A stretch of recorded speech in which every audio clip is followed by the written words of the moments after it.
Bon, merci d'être venu à cette conférence sur la culture pop et la mythologie.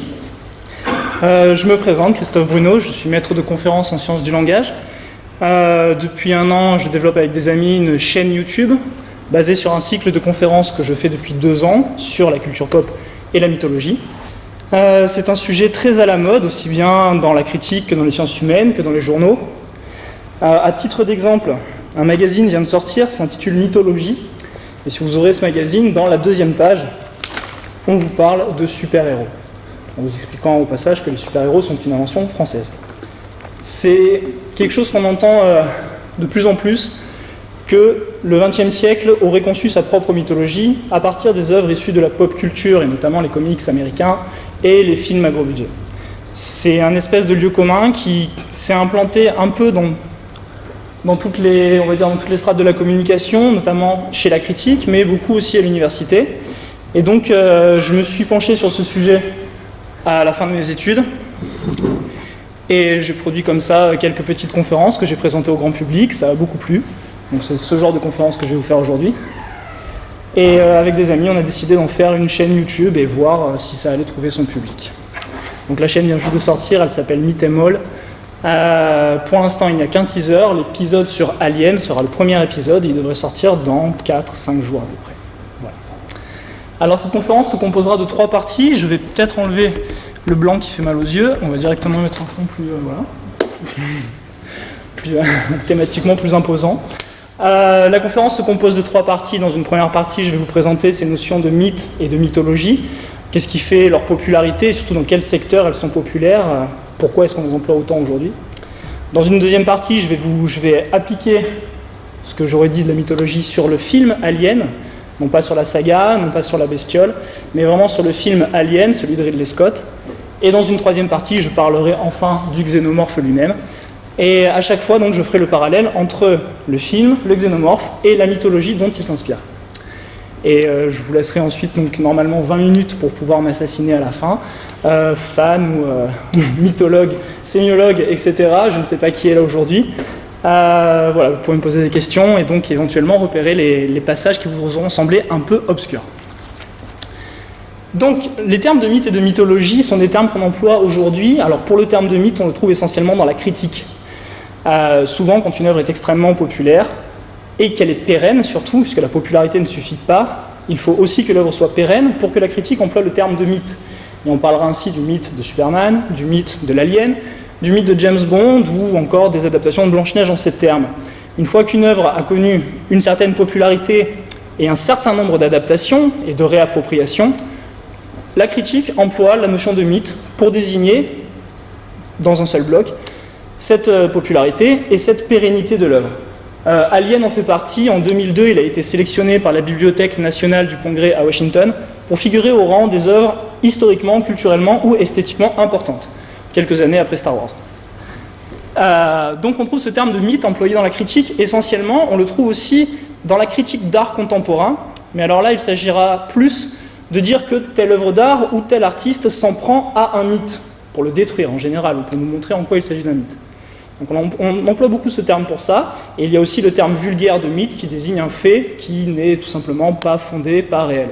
Vous avez une émission américaine qui s'appelle Mythbusters, où 2 scientifiques vont démontrer qu'un fait n'est en fait qu'une histoire n'est en fait qu'une légende urbaine et ne peut pas se réaliser dans la réalité, pour caricaturer.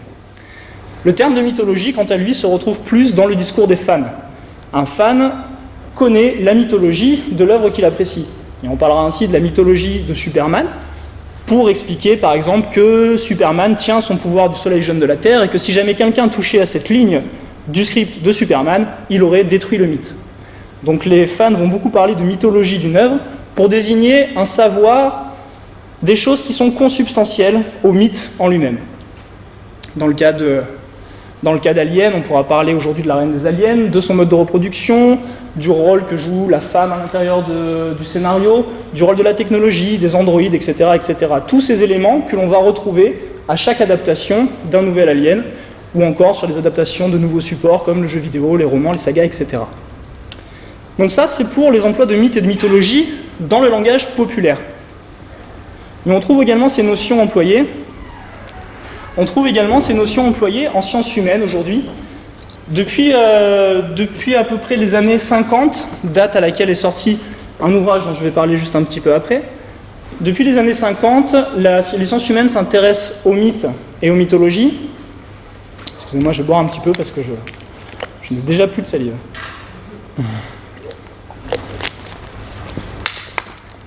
Depuis les années 50, je disais, les sciences humaines s'intéressent aux mythes et aux mythologies non plus antiques, mais comme je viens de les présenter au départ, aux mythes populaires, c'est-à-dire aux œuvres qui sont devenues iconiques dans la culture populaire, et elles n'hésitent pas à employer les termes de mythe et de mythologie pour faire référence en général à des images, des symboles ou des histoires qui existent depuis la nuit des temps et que l'on retrouve par conséquent dans les vieilles mythologies. Donc ce sont des thèses qui se sont développées à partir des travaux de Carl Gustav Jung et qui ont été représentés en France par Gaston Bachelard en philosophie et également par Gilbert Durand, membre du CNRS qui nous a quittés en 2012. Je ne vous conseille pas la lecture de Gilbert Durand. Personnellement, j'ai énormément de mal à comprendre. Et pourtant, ça reste une voie de recherche qui me passionne. Je n'arrive pas à comprendre ce qu'a fait Gilbert Durand. Claude Lévi-Strauss, lui, avait proposé une définition du mythe pour expliquer conjointement ces mythes qui appartiennent à des cultures et des traditions soit antiques, soit modernes, et disait donc que le mythos est ce qui s'oppose, dans une œuvre quelle qu'elle soit, à la poiesis. C'est-à-dire que le mythos, on va plutôt parler de la poiesis, puisque c'est comme ça qu'il le définissait, la poiesis, c'est ce qui, dans une œuvre, correspond à son processus de création, à savoir tous les talents, tous les outils mis en œuvre pour produire l'œuvre. Et le mythos, au contraire, c'est ce qui ne tient à aucun de ces éléments d'art, en fait. C'est ce qui ne tient à aucun élément de création. C'est ce qui va rester de l'œuvre indépendamment du talent de l'artiste. Et c'est pourquoi le mythe peut être réapproprié par n'importe qui. Dans l'Antiquité grecque, les nourrices racontaient des mythologies, racontaient des mythes aux enfants pour les éduquer sur n'importe quel sujet. Et elles se les appropriaient, ces mythes, sans souci de fidélité au texte originel, si tant est qu'il y en ait eu. Donc l'idée que met Claude Lévi-Strauss en avant, et qu'il exprime en ces termes, le mythe, c'est cette part de l'œuvre où la formule tradutore, traditore atteint 0. C'est-à-dire qu'on ne peut pas trahir un mythe en le racontant. Si jamais on le trahit trop, simplement, le mythe n'est pas transmis. Donc, il ne peut pas y avoir trahison. Une dernière chose, puisqu'on va parler de cinéma aujourd'hui, quand on parle de cinéma, notamment de cinéma hollywoodien et de mythologie, on fait référence à Christopher Vogler. Est-ce que quelqu'un connaît Christopher Vogler ici? Est-ce que quelqu'un a entendu parler? Oui. Christopher Vogler, deux dans la salle, c'est pas mal. Je pensais qu'il était plus célèbre que ça. Ça me rassure. Christopher Vogler est analyste de scénario à Hollywood, et il a écrit un ouvrage qui s'appelle donc La journée de l'écrivain, qui est enseigné dans toutes les écoles de cinéma aujourd'hui en Occident. C'est un compendium indispensable, apparemment, pour toute personne qui veut devenir scénariste. Christopher Vogler défend l'idée, il présente énormément d'outils de narration, mais il défend surtout l'idée que pour avoir un certain succès, un scénario doit nécessairement partir d'une mythologie, d'un mythe qui préexiste et qu'il ne va non pas plagier, mais dont il va s'inspirer, reprendre les grands thèmes. Et c'est une idée donc qu'il a imposée. C'est Alexandre Astier qui a amené en France le cours, la masterclass de Christopher Vogler, puisque c'est une masterclass donc Christopher Vogler fait partout dans le monde. Et c'est Alexandre Astier qui en 2003 a reçu ce cours à Londres, a conçu Kaamelott à partir du cours de Christopher Vogler et a dit on va ouvrir des écoles en France pour enseigner la masterclass de Christopher Vogler. C'est pour ça qu'on va trouver énormément de mythologie au cinéma. C'est parce que c'est quelque chose qu'on impose quasiment aux scénaristes à Hollywood. Ou du moins que Christopher Vogler lui imposera aux scénaristes à Hollywood. Christopher Vogler s'est inspiré pour concevoir sa journée de l'écrivain d'un autre ouvrage qui a été publié le jour de sa naissance. Christopher Vogler est né en 1949, année où Joseph Campbell publiait la journée du héros, le héros aux 1000 visages, dans lequel il présente. Alors, Joseph Campbell était un mythologue, il faisait de la mythologie comparée, donc il avait une grande connaissance des folklores, des légendes et des mythes. Il a compilé une masse énorme d'informations dans son ouvrage, Le héros aux 1000 visages, aux 1001 visages, pardon. Il a compilé une masse énorme de mythes et de folklore, et il en a tiré, selon lui, une structure commune, une structure qui serait commune à tous les mythes, à toutes les histoires, à tous les folklores, et qu'il a donc appelé le monomythe. J'imagine que beaucoup d'entre vous font ou ont fait du jeu de rôle. Donc le monomythe, c'est ce qu'on nous a enseigné, si vous étiez lecteur de Cassius Belli comme moi, sous le nom du voyage du héros. Alors, la thèse de Joseph Campbell est assez simple à résumer, même si elle est assez confusément exprimée dans son livre, puisque tous les mythes ne peuvent pas se ramener à ça, je pense, en tout cas il a été énormément critiqué pour ça. Du moment qu'on va raconter une expérience, quelle qu'elle soit, on va partir d'un départ, d'un point initial, donc ici le personnage tel qu'on le connaît, qui va être appelé à l'aventure, va recevoir une aide, puis va subir tout au long de ses pérégrinations une métamorphose. Donc une mort et une renaissance ici sur le schéma. Cette métamorphose passée, il va nécessairement retourner à l'état dans lequel on le connaît à la base. Si vous-même racontez une histoire à un ami, il vous imaginera avant cette histoire et il vous verra après cette histoire, puisque vous la racontez après. Oula. Je ne sais pas si je m'exprime très mal sur ces sujets, je ne comptais même pas les développer à la base. Donc l'idée de Joseph Campbell, c'est que du moment qu'on veut raconter une histoire, on est obligé de passer par ce schéma-là. Par conséquent, tous les mythes passent par ce schéma du monomythe.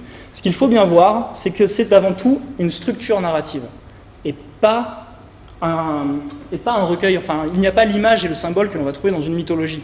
C'est avant tout une structure narrative, et c'est sur ce point-là qu'il a été critiqué. À savoir que le monomythe en lui-même ne peut pas être un mythe, puisqu'il s'agit simplement d'une façon de raconter qui, effectivement, apparaît assez indispensable, notamment quand on fait du jeu de rôle. Alors aujourd'hui, je vais parler du mythe d'Alien, c'est-à-dire je vais essayer de vous montrer que, outre le fait qu'il s'agisse d'un chef-d'œuvre du cinéma absolu, je veux dire, quand il est sorti, si vous remettez ce film dans son époque et que vous regardez d'autres films sortis la même année, comme par exemple Météore, le premier Armageddon, qui est sorti la même année, qui a coûté 6 millions de dollars de plus de budget, et qui avait Sean Connery à l'intérieur, je suis sûr que personne ici connaît Météore. Voilà. Donc Alien sorti la même année était vraiment un film qui était déjà très en avance sur son temps. Est-ce que quelqu'un ici n'a pas vu Alien? Il a peur de le dire ou non? Tout le monde a vu le film Alien. C'est très bien, ça m'évitera de raconter l'histoire. Alors, sinon là, personne aurait été montré du doigt, ça aurait été infernal. Donc dans la genèse d'Alien, au départ, un scénariste, Dan O'Bannon, était sur le projet de Dune de Jodorowsky. Il était accompagné de jeunes gens très très talentueux comme Ronald Shusett, Hans Weddy Giger, dont on va parler, Ron Cobb. Tous ces gens avaient un engouement sans précédent pour le projet de Jodorowsky, qui était d'adapter Dune à l'écran. Malheureusement, le problème de budget, puis le caractère de Jodorowsky font que tous ces gens se sont trouvés à la rue du jour au lendemain et ont abandonné tous leurs rêves et tous leurs espoirs. Dan O'Bannon s'est donc retiré dans sa petite maison du Massachusetts, où il s'est reposé tranquillement, et pour se reposer, il a écrit le script d'Alien. Il s'est vraiment reposé, hein. Il faut bien voir ce qu'a voulu faire Dan O'Bannon à ce moment-là. Il s'est dit, on veut adapter quelque chose d'extraordinairement riche et complexe, les producteurs refusent, je vais faire une merde. Et je pense que ça s'est passé comme ça dans sa tête, hein, vraiment. Et donc son script de base s'appelait Star Beast, et c'était un scénario de pulp, vraiment de nouvelles de science-fiction qu'on lit dans les toilettes. Hein. C'était un vaisseau spatial qui se perdait dans l'espace, qui retrouvait une espèce extraterrestre. L'espèce extraterrestre tuait tout le monde, se rendait sur Terre et tuait tout le monde. Donc ça se résumait à ça, hein, et c'est vraiment. Donc ce que voulait faire Dan O'Bannon, c'était vraiment dire, si on fait des projets extraordinaires et qu'on n'a même pas de financement pour ça, autant faire des trucs tout caca, tout moisi, et là les producteurs vont dire, hurrah. Non, le script a été refusé. Encore heureux. Du coup, il a retravaillé quand même son script, puisqu'il avait passé un petit moment. Il a appelé Ronald Shusett, il a appelé Ron Cobb. Et c'est Ron Cobb qui lui a dit, écoute, ton scénario, si tu veux vraiment le rendre intéressant, le mieux, c'est que l'espèce alien, pour rentrer à l'intérieur du vaisseau, sans que personne s'en aperçoive, elle ponde des œufs à l'intérieur des gens. Idée de l'artiste Ron Cobb, qui va donner toute la mythologie de l'alien, puisqu'en général, quand on parle d'alien, c'est la première chose qui nous vient à l'esprit. C'est un machin qui nous sort du plexus solaire en faisant et c'est comme ça que la mythologie va commencer. À partir de là, les producteurs vont relire le script, vont trouver ça intéressant, mais vont dire que l'humanité meurt à la fin, c'est pas possible à Hollywood. Comprenez bien. Donc le script va encore être révisé, notamment par Ridley Scott, une fois qu'on lui donnera le bébé. Le scénario est toujours un peu linéaire, pas beaucoup de rebondissements, donc un des producteurs, David Giller, intervient en disant « On a besoin qu'à l'intérieur de votre script, vous nous mettiez un personnage qui est en fait un traître, et ce sera un androïde. » Je spoil pas, hein, tout le monde a vu Alien. Hein. Rassurez-moi. Donc ça, c'était l'idée d'un producteur, David Giller. Dan O'Bannon n'était pas du tout d'accord au départ, puisque lui il voulait vraiment quelque chose de un peu à la Star Wars, c'est-à-dire un univers de science-fiction un peu rouillé. Donc il n'était pas d'accord pour dire que l'humanité fabriquait des androïdes à son image. C'était absurde, et qu'en plus que personne ne le sache dans le vaisseau, c'était au-delà de toutes ces attentes de fans de science-fiction. Et donc toute l'équipe était réunie. Hans Ruedi Giger, qui avait travaillé sur le projet Dune avec Jodorowsky, a été contacté par Dan O'Bannon, qui lui a dit « C'est bon, on a feu vert, est-ce que tu peux me faire une grosse bébête bien dégueulasse et bien méchante ?» Et là, Hans Ruedi Giger va donner tout ce qu'il a pour pondre la créature que l'on connaît aujourd'hui sous le nom de Xénomorphe. Alors, à ça, il faut rajouter encore l'intervention de Ridley Scott, qui est plus qu'une intervention. Ridley Scott était donc un jeune premier, il venait juste de réaliser Les Duellistes, film qui a eu un succès mitigé, mais qui montrait que le jeune homme était plein de talent. Ridley Scott a donc pris le projet en charge, il a trouvé un casting de jeunes premiers absolument extraordinaire, il a mis Jerry Goldsmith à la musique extraordinaire, il a proposé des idées d'effets spéciaux extraordinaires. On arrête là, Ridley Scott a fait son coup de génie, et il était donc très inspiré à ce moment-là. Mais, outre la qualité du film, il faut bien remettre le film dans son contexte historique. En 1979, année de sortie d'Alien, cela faisait 20 ans que l'humanité envoyait des sondes dans l'espace. Cela faisait plus de 20 ans qu'elle envoyait des sondes dans l'espace, mais cela faisait 20 ans qu'elle envoyait des sondes en dehors de l'attraction terrestre. Les premières sondes étaient les sondes Pioneer. En 1972, d'autres sondes sont envoyées. En 1969, 10 ans avant Alien, on a marché sur la Lune. En 1972, on met un projet de conquête spatiale en œuvre. En 1977, on envoie les sondes Voyager 1 et 2 très très loin en dehors de l'attraction terrestre, leur but étant d'atteindre Jupiter pour Voyager 1 et de dépasser Jupiter pour Voyager 2. 4 mois avant la sortie du film, Voyager 1 atteint Jupiter et prend des photos, et ce sont les premières images de Jupiter qu'on a eues. Ceci est l'une des premières images du film Alien, je ne sais pas si ça vous rappelle quelque chose. Pour ceux qui ont joué à Alien Isolation, des gens ont joué à Alien Isolation ? L'histoire se passe autour d'une géante gazeuse qui ressemble comme 2 gouttes d'eau à Jupiter. Voilà, maintenant vous savez pourquoi. Mais la même année, les États-Unis connaissent leur plus grave accident nucléaire. Donc nous sommes dans une ambiance de conquête spatiale, tout le monde est très enthousiaste à l'idée que l'humanité va conquérir l'espace. Et à côté de ça, on a des incidents nucléaires, etc. Et c'est à ce moment-là que Alien sort. Ce que je vais essayer de montrer, c'est que Alien va reprendre une mythologie très ancienne dans l'histoire de l'humanité, à savoir ici le mythe de Prométhée, mais qu'on trouve adapté dans d'autres mythologies. Si je vais parler de celui-là, c'est bien évidemment puisqu'on a voulu faire une préquelle Alien qui s'appelait Prometheus. Et vous allez voir que, si vous ne l'avez pas fait vous-même, vous allez voir que les analogies entre le script de Dan O'Bannon, tel qu'il a été modifié par la suite, et le mythe de Prométhée, tiennent plus que de l'analogie. C'est véritablement la même histoire et la même morale qui est portée par les deux. C'est ce que je vais essayer de vous montrer en vous racontant très rapidement. Non, en fait, ce ne sera pas rapide. Le mythe de Prométhée. J'imagine que tout le monde connaît plus ou moins le mythe de Prométhée, puisque c'est un des plus connus, un des plus célèbres. Mais je vais quand même vous rappeler les grandes étapes importantes pour qu'on arrive à tirer la morale d'un côté d'Alien et de l'autre côté de la mythologie grecque. Prométhée et Épiméthée étaient 2 titans qui n'avaient pas participé à la titanomachie, la guerre qui avait opposé les dieux aux titans. Prométhée avait le don de préscience. Il savait que les dieux allaient gagner, et donc était resté neutre pendant cette guerre, et avait demandé à son frère Épiméthée de rester neutre également. Pour les remercier, les dieux leur ont proposé de créer la vie sur Terre. Ils leur ont donné de l'argile et de l'eau, et toutes sortes d'artifices, qu'Épiméthée a utilisé abondamment, qu'il a même gaspillé. Contrairement à son frère qui avait le don de préscience, Épiméthée avait plutôt le don de post-science, ce qui voulait dire qu'il réfléchissait après avoir agi. Et donc Épiméthée fabrique les animaux avec de l'argile et de l'eau, et il les équipe d'ailes, d'écailles, de venin, de sang acide, de souffle de feu, de tout ce que vous voulez. À la fin, il ne lui reste rien. Et donc il va voir son frère en lui disant « Désolé », vu qu'il réfléchit après, on imagine qu'il s'est excusé. Il dit son frère « Désolé, il ne me reste que de la boue ». Et Prométhée lui dit « C'est pas grave », Prométhée avait le don de préscience, il savait très bien que ça allait se passer comme ça. Prométhée lui dit « C'est pas grave », et avec la boue, il fabrique les hommes. Ce qu'on appelle dans la mythologie grecque, ce qu'on appelle l'autochtonie, le fait que les êtres proviennent de la terre.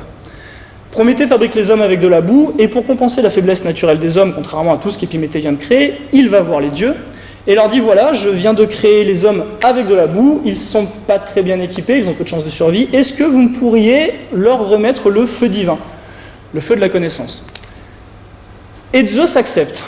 Zeus dit très bien, effectivement, il n'a aucune chance de survie, enfin je sais pas, j'étais pas là pour voir c'était quoi le dialogue, mais Zeus accepte et leur remet le feu divin. En échange, il demande à ce que les hommes l'honorent régulièrement d'un sacrifice animal.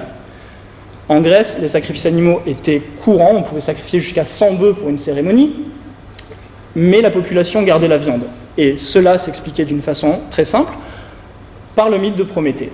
Quand les hommes ont dû faire leur premier sacrifice pour honorer Zeus de leur avoir remis le feu divin, Prométhée s'est interposé et a dit à Zeus « Tiens, dieu des dieux, je te propose 2 offrandes. » Évidemment, il voulait le couillonner, étant donné qu'il avait encore un petit peu rancune contre les dieux qui avaient massacré les titans ou qui les avaient maudits ou fait subir tout autre supplice.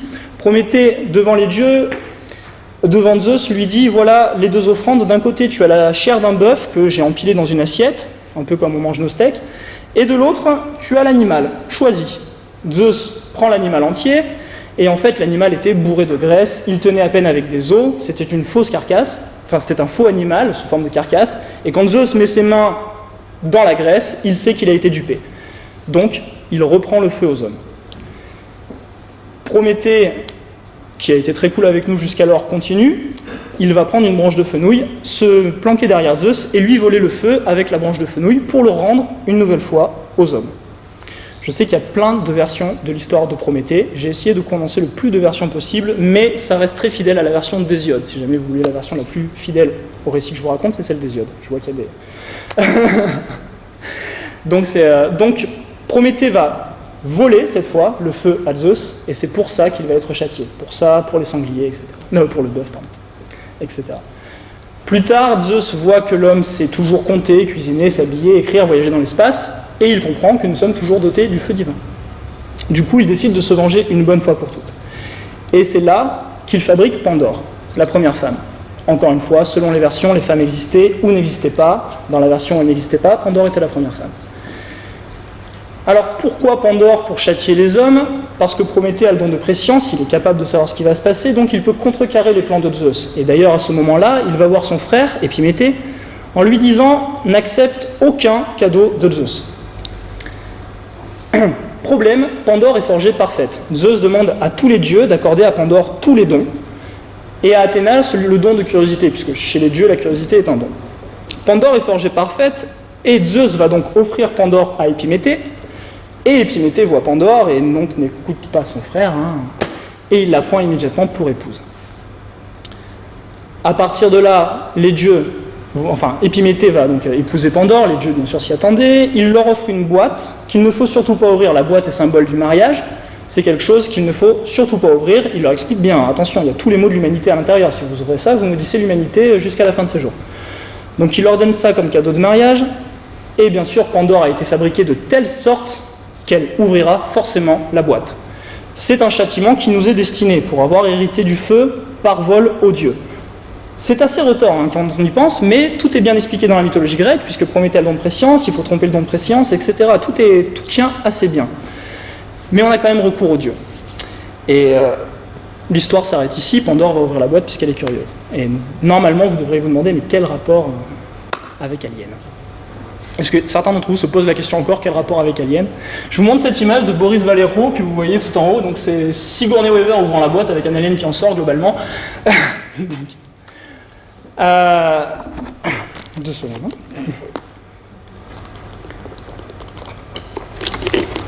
Dans le script de 1976, les œufs aliens étaient en réalité des jarres. Et la boîte de Pandore est une jarre. Boîte, c'est le terme qu'on en a gardé, mais dans la mythologie, Pandore est censé ouvrir une jarre. Ça ne se voit pas trop sur cette illustration, je n'ai trouvé aucune illustration grecque avec une jarre, on a trouvé des illustrations qui datent beaucoup plus tard d'ailleurs.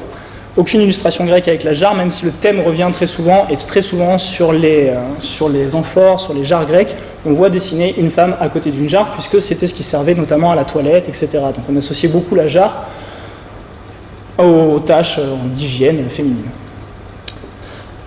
Donc dans le script original, les œufs aliens étaient en réalité contenus dans des jarres, le terme de jarre était employé par tout l'équipage pour dire mais qu'est-ce que c'est que toutes ces jarres que l'on voit, etc.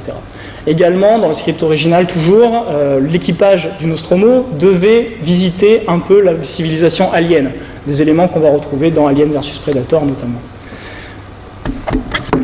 Alors pour les analogies, comme je vous ai dit, Alien est sorti à une époque où l'humanité rêvait de conquête spatiale. Donc, si on part du principe que le feu divin est le feu de la connaissance et que la connaissance est arrivée à son sommet à l'époque d'Alien sous la forme de la conquête spatiale, on part du principe que dans Alien, le feu prométhéen est incarné par une science qui est conquérante et futuriste et partout omniprésente. À partir de là, on obtient exactement le même schéma de... Je ne sais pas comment dire d'ailleurs, puisque le même schéma mythologique. La colère de Zeus va correspondre au plan de la Weyland-Yutani. Maman est en fait conçue pour chercher l'alien, c'est ce qu'on apprend à la fin du film. Maman est entièrement programmée pour récupérer l'alien, le ramener sur Terre, peu importe les conséquences.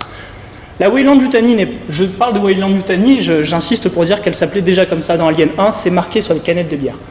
Vous avez le logo de la Weyland Company qui est partout dans le vaisseau, et si vous zoomez sur les canettes de bière, vous allez voir écrit Weyland-Yutani. Donc la Weyland-Yutani n'est pas là. Elle est exactement, on va dire, comme dans la mythologie, au sommet de l'Olympe, elle observe, c'est elle qui gère tout, les événements sont entièrement le fait de la compagnie, mais on ne la voit jamais. Maman a été fabriquée par la compagnie pour aller chercher l'alien, de même que Pandore avait été fabriqué par la compagnie pour ouvrir la boîte. La boîte et l'œuf alien présentent de grosses similitudes. Si vous regardez la scène où Kane s'approche de l'œuf, vous êtes là en train de lui crier, mais arrête, arrête, pourquoi tu mets ta tête dedans? Est-ce que tu as vraiment besoin? Donc, toujours pareil, à ce moment-là, c'est bien la curiosité qui anime Kane, et nous, on est là en train de lui dire, mais ne sois pas aussi curieux. Donc, il y a vraiment une implication du spectateur à ce moment-là dans le film, qui sera utilisée dans beaucoup de films d'horreur d'ailleurs. Mais c'est vraiment cette alchimie d'ailleurs entre horreur et curiosité qui fait le thème de la saga. Hein. Ceux qui veulent en savoir plus sur l'alien condamnent l'humanité à d'atroces souffrances. Hein. C'est assez simpliste finalement, Alien comme scénario. La créature parfaite qui correspond à la femme dans la mythologie grecque va devenir le xénomorphe dans la mythologie d'Alien, et ce sont les scientifiques qui vont dire que le xénomorphe est une créature parfaite.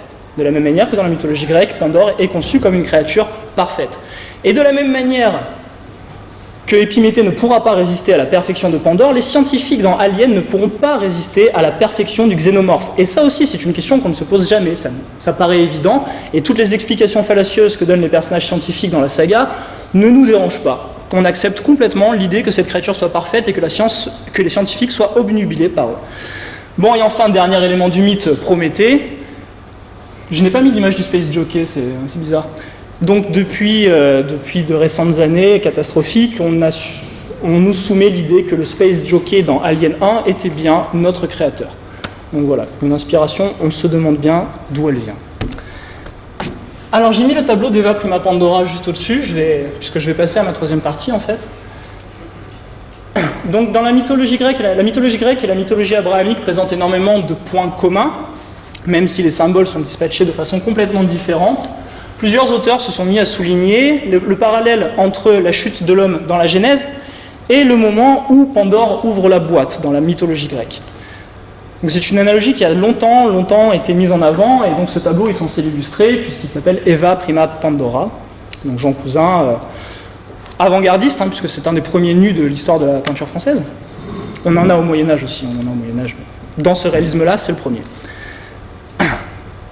Donc on nous a souvent soumis cette idée que la mythologie abrahamique et la mythologie grecque présentaient énormément de similitudes. Alors la mythologie de la chute de l'homme se retrouve dans cette bestiole, donc, qui sera le xénomorphe, et qui à elle seule est devenue une icône. Autant le film, peut-être son scénario est passé de mode, autant cette bestiole, on continuera à la voir sous tant et tant d'adaptations, c'est pas quelque chose qui est voué à disparaître de sitôt. Alors, quel rapport entre la mythologie abrahamique et l'alien? En quoi l'alien représente-t-il dans la mythologie grecque tous les maux de l'humanité? Une petite anecdote, j'aime pas trop faire ça en conférence, mais je jouais à Alien Isolation, je l'ai fini il y a 2 jours. Et je jouais à Alien Isolation, et la première fois que j'ai joué, j'ai passé 4 petites heures avant de me coucher, et la nuit, j'ai rêvé de serpents. Et pas d'une façon horrifique, hein. J'étais en train de conduire un bateau et je vois un serpent qui est là, je me dis tiens, qu'est-ce que je vais faire avec ça? Et tous mes rêves, il y avait un serpent. Et je me réveille le matin en me disant c'est complètement fou, pourquoi j'ai rêvé de serpent? J'ai pas vu de serpent depuis je ne sais pas combien de temps, même pas dans des films. Hein. Puis c'est pas quelque chose qui m'effraie particulièrement. Et là, je fais le rapprochement donc, entre les mouvements de la bestiole dans le jeu vidéo, qui sont très très bien rendus, et les mouvements d'un serpent, les mouvements ondulatoires d'un serpent. Donc, du coup, je me penche vite fait sur l'évolution de la bestiole, et on voit qu'à un moment, effectivement, elle est complètement ophidienne. L'alien est ophidien en partie, il est aussi carnassier, il a de la chitine partout où il peut s'en trouver, hein, on l'a fait le plus horrible possible, et bon, je vais continuer à décrire un petit peu cette bestiole, mais pour l'instant, je m'arrête ici. Le côté ophidien de l'alien existe, je pense, bel et bien, en tant qu'image, en tant que quelque chose qui frappe l'imagination sans qu'on s'en rende compte forcément, puisque moi, je l'ai découvert comme ça, en rêvant, et j'ai dû me repasser les mouvements de l'alien une quinzaine de fois derrière pour m'assurer que oui, effectivement, la bestiole était ophidienne. Donc vous connaissez tous le rôle du serpent dans l'histoire de la chute, hein, Adam, Ève la pomme, enfin le serpent qui dit à Ève, goûte, tu vas voir, c'est super. Ève qui trouve que c'est bon, qui donne ça à Adam. Et donc après la chute, donc quand Dieu se rend compte que Adam et Ève ont croqué la pomme, il va les condamner, il va les expulser du jardin d'Éden, et il va condamner l'homme à travailler à la sueur de son front pour pouvoir se nourrir, et il va condamner la femme à accoucher dans la douleur. Il n'y a pas de femme enceinte dans la salle, j'espère, puisque... Non, je ne montrerai pas ça. Bref, l'accouchement de l'alien, l'idée de l'accouchement de l'alien plus sa structure ophidienne rappelle énormément la chute de l'homme dans le mythe abrahamique. Et donc, en même temps, nous avons cette boîte de Pandore que représente l'œuf alien qui va libérer toutes les maux de l'humanité. Je rappelle encore une fois que dans le script original, l'alien tue Ripley à l'intérieur du vaisseau de sauvetage, se dirige vers la Terre et se fait passer pour elle en imitant sa voix. C'est une fin qui a été inspirée de la nouvelle Screamers de Philip K. Dick que Dan O'Bannon adaptera pour le cinéma en 1995. Planète hurlante, pour ceux qui l'ont vu. Donc c'est une fin qui a été écrite par Dan O'Bannon parce qu'elle était inspirée de Philip K. Dick, mais elle montre bien que, à la base, l'alien est vraiment une punition pour toute l'humanité. Hein. Le scénario original, personne ne survit, ni sur Terre, ni ailleurs. Enfin si, on survit, mais dans des conditions qui... Enfin bref. Donc, je passe donc sur ces rappels de mythologie, en fait, qui contribuent énormément, je pense, à la réception et surtout à la pérennité du mythe de l'alien. Je vais passer sur le caractère sexuel de l'alien, et donc ce sont les dessins de Hans Freddy Giger, hein. J'imagine que beaucoup d'entre vous les ont déjà vus, mais je vous les rappelle, pour montrer que l'alien n'a pas une sexualité, on ne sait pas en fait, on ne sait pas. Ici, il est clairement féminin, et un peu sadomasochiste. Ici, on a des appendices masculins, mais on ne sait pas trop à quoi ça sert. Et là, on a un pénis qui lui sort de la bouche, hein, même si ça a été refusé après. Enfin, tous ces caractères sexuels ont été enlevés ensuite. Ridley Scott a demandé qu'on les enlève. Et il a préféré que l'alien soit complètement androgyne. Il a demandé à un danseur, je ne sais pas prononcer en espagnol, mais je dirais Bolaji Badejo. Il a demandé à un danseur très grand et androgyne, vraiment asexué, hein, il faut voir la personne, de jouer l'alien, de se déplacer dans le vaisseau, de mettre son costume. Donc le xénomorphe est une créature qui est impossible à genrer, et c'est ce qui la rend un peu démoniaque. Mais Hans Freddy Giger est allé plus loin dans la démonologisation de l'alien. Si vous regardez la zone pelvienne ici, vous devriez voir une tête de bouc. Allez-y, regardez bien. Elle est là, hein, je vous assure, hein, on n'a pas inventé, j'ai pas de... Elle est là, et elle monte en haut avec les deux cornes qui font une tête de bouc. Les 6 doigts de la main sont inspirés des géants Anunnaki. Dans les textes ésotériques, on raconte que c'était les premiers dieux, descendants de Han, et qui ont été repris, ces Anunnaki ont réellement été repris pour former, entre le 7e et le 12e siècle, la démonologie chrétienne. Et Hans Freddy Giger était assez fan de ce genre de littérature.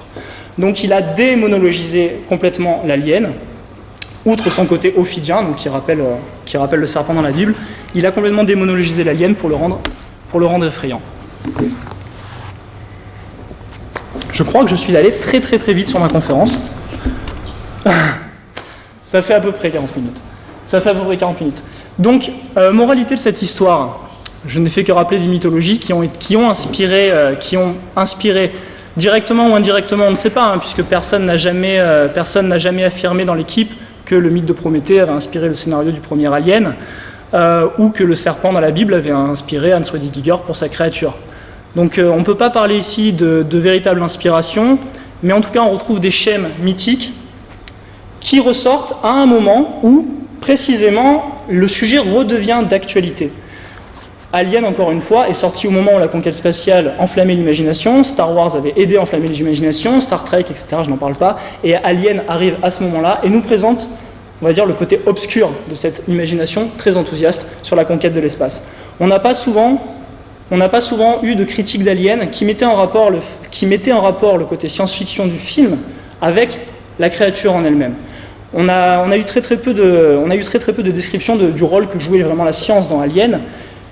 Quoi qu'il en soit, la science n'est pas négative. Si vous vous rappelez une scène dans le premier film, alors je n'ai pas pris la scène, dans le premier film, à un moment, quand il cherche le facehugger qui s'est descotché de la tête du visage de Kane, ils sont en train de chercher le facehugger dans la salle, et les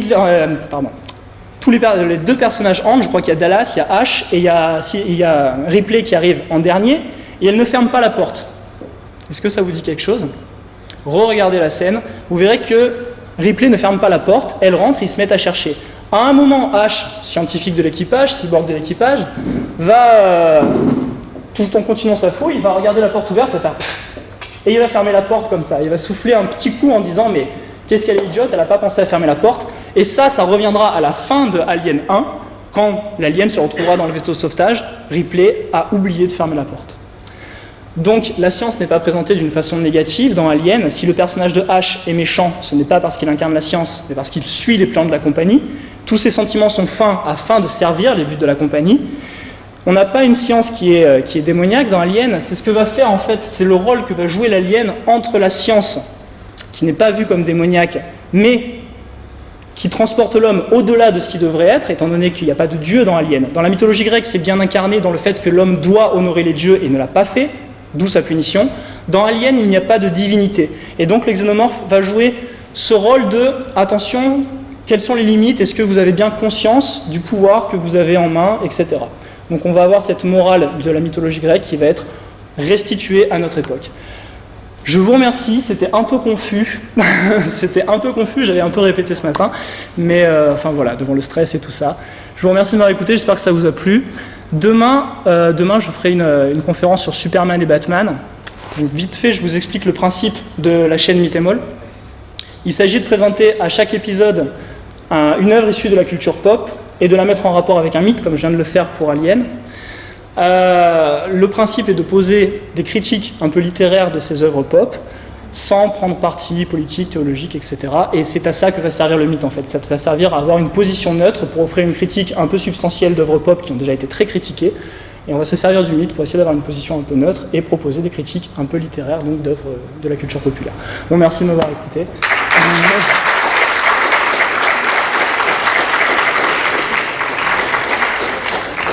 Il fait très très chaud. Ici. Ici aussi ?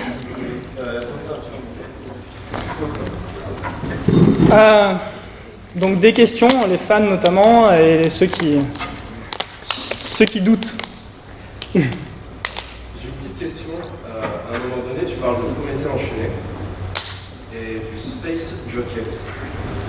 Alors, je ne sais pas ce que c'est que le Space Jockey, malgré que je connaisse Alien. C'est l'extraterrestre géant qu'on découvre à l'intérieur du vaisseau Alien. Quand il débarque, il y a un extraterrestre géant, la cage thoracique, le plexus solaire ouvert, exactement. Et donc, c'est un humanoïde un peu géant. Et c'est ce personnage-là qui va être repris dans Prometheus par Ridley Scott, que je n'ai pas vu, qui va être repris par Ridley Scott dans Prometheus, pour faire une préquelle d'Alien, mais finalement, ils ont nié que ce serait une préquelle. C'est un film affreux. Ouais, j'ai pas du tout envie de le voir. On m'a dit c'est un bon nanar, tu peux le regarder quand même, mais j'ose pas. C'est peut-être comme un Twin Game. J'ai vu tellement de scènes qui m'ont. Toujours la scène du vaisseau qui tombe en roulant avec les deux nœuds qui partent un peu en droit devant. J'ai fait quoi ? C'est encore possible à notre époque, ça ? Oui, le cardiogramme qui se perd. Oui. Celui qui cherchait des surveillés, il va tirer ton coup. Ouais. Et ça fait que ça. Non, ça m'a. Le spécialiste des animaux dangereux qui dit « Oh, quel beau serpent !» télé. Ouais, mais on va voir bien de la curiosité là. Ouais. À ce point, ça peut poser. Moi j'ai une question à vous poser. Est-ce que vous aviez déjà fait le rapprochement entre Alien et le mythe de Prométhée avant, je veux dire, que le film sorte? Non, jamais, personne n'avait jamais. Voilà. Parce que moi en fait là je l'ai présenté, je me suis rendu compte que c'était confus, j'avais l'impression de dire des banalités. En même temps, ça doit faire, je sais pas, 30 fois que je fais cette conférence. Toujours dans des conditions différentes, avec un public différent. Et du coup, j'en suis à avoir l'impression de dire d'énormes banalités et que la trame, en fait, est cousue de fil blanc déjà. À un moment, tu as parlé de l'importance de la femme dans la mythologie alien. Oui, j'ai pas pensé. Par rapport à Ripley, je pense, parce qu'on la voit tout au long. Ce qui est intéressant dans Alien, c'est que le rôle des genres, justement, sont inversés par rapport à la mythologie classique. Ridley Scott a dit qu'il voulait que, et c'est ce qu'il a mis en scène dans le premier film, que Ripley soit constamment rabaissée par les autres membres de l'équipage. À chaque fois qu'elle essaie d'interagir avec un, elle se fait rabouer de façon plus ou moins courtoise, quand elle se fait pas directement taper sur la gueule par H.